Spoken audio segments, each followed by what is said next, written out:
Barangay Ginebra fanatics ka rin ba tulad ko? Pa-like and share naman dyan. At kung pwede pakisubscribe na rin. Maraming salamat. Finally, may magandang balita tungkol dito kay Bobby Ray Parks Jr. Sureball na itong pipirma sa Barangay Ginebra. Bakbakan ng Barangay Ginebra versus Fuel Masters Phoenix. Mamaya, yan ang ating mapag-uusapan sa videong ito. Well mga busing, mamayang alas 7:30 ng gabi ay magaganap na nga ang inaabangan nating match up, Barangay Ginebra versus Phoenix Fuel Masters, kung saan ay talagang match ang laban na ito. Marami ang nagsasabi na napakadili nga lang daw umanong talunin ng Barangay Ginebra ang Phoenix Fuel Masters mga boss. Pero para sa akin, mahihirapan din ang Barangay Ginebra dito.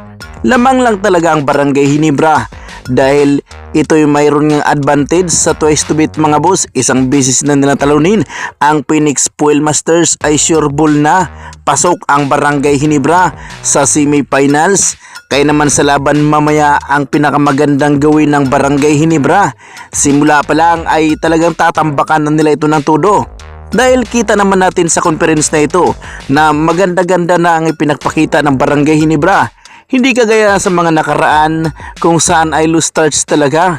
Tinatambakan muna ito ng kalaban bago ito bubulusok at hahataw. Ngunit sa conference na ito ay maganda nga ang ipinakita ng Barangay Ginebra. Dahil na rin siguro sa napakagandang adjustment o sistema ni Coach Tim Con, hindi kagaya sa mga nakaraan talaga na may kahinaan. Dahil nga sa sistema ni Tim Con na ito'y nananatili sa triangle, pero sa ngayon ay dinagdagan ito kaya maganda at makakasabay na ang Barangay Ginebra. Sa kabilang banda, may matinding good news.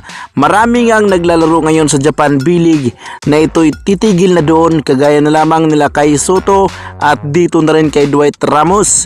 Ngunit itong si Bobby Ray Parks ay ginaya na rin ang mga player na hindi ito nagre-renew ng kontrata sa liga ng mga Hapon. Kaya naman itong si Bobby Ray Parks Jr.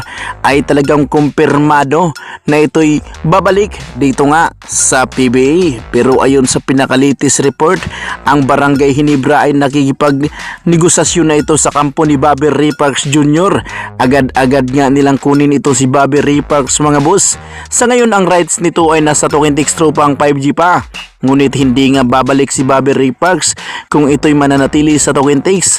Kaya naman ang rights nitong si Jimmy Malonzo ay tuluyan ng binitawan ng Barangay Ginebra para makuha lang talaga ang rights nito si Bobby Ray Parks Jr. Makakatulong si Bobby Ray Parks dito sa Barangay Ginebra lalong-lalo na sa quarterfinals na ito at papasok kung sakali ang Barangay Ginebra sa semi o kaya naman finals. Kaya abangan natin ang mga susunod na updates tungkol dito kay Bobby Ray Parks dahil talagang malaking tulong ang presensya ni Bobby Ray Parks sa Barangay Ginebra.